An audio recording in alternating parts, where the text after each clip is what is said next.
the timing for a $15 minimum wage right now, as all of these small businesses, not the big guys, but the small guys, have been locked down for almost a year now. It seems like a knife in the side. Right.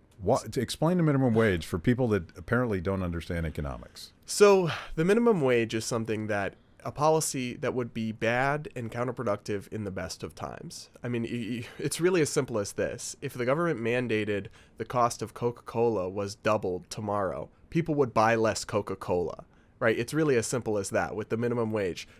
Wages are the price of labor.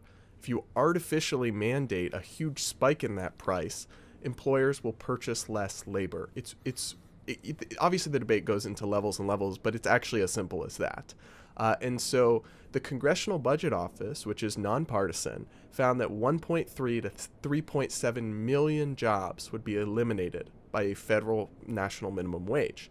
Now, like you said, that was before COVID. That was before any of this. That was just in normal times assumptions. So that's pretty bad. Right? Now imagine that we're in a scenario where 100,000 small businesses have closed their doors since the beginning of March lockdowns and COVID. 60% of small businesses, nearly 60%, say that they don't think they'll make it through June of 2021. Now you're going to take all these small businesses across the country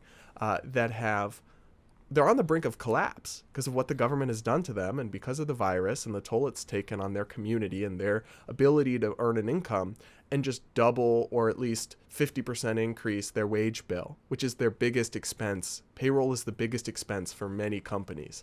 So it's just a nightmare. It's a recipe for more people losing their jobs. It's a recipe for businesses going under. And it's honestly bizarre to me because this is a policy, a federal $15 minimum wage, that Hillary Clinton rejected in 2016 when she was running for president. Yeah.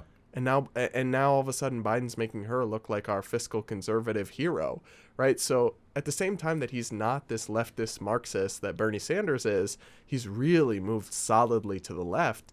And from day one, he's pursuing this sweeping liberal economic agenda.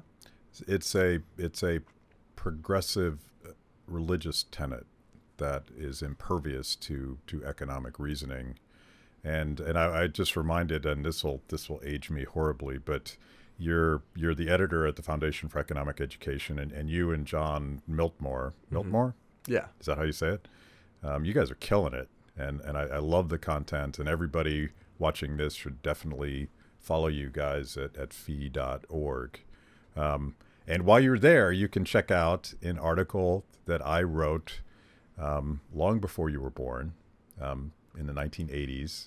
Don't tell me when you were born because it'll upset me. But Walter Williams, who was a professor of mine at George Mason University, had just published a book entitled, I think, South Africa's War Against Blacks, or War Against Capitalism, South Africa's War Against Capitalism. And at the time we were debating apartheid and all of that stuff. And Walter, the famous black economist, talked about the minimum wage his entire life. And one of the things he points out in this book is that apartheid South Africa, their most potent weapon against black and other people of color was a high minimum wage that kept all of the jobs in the white community. That's an uncomfortable fact for my progressive friends.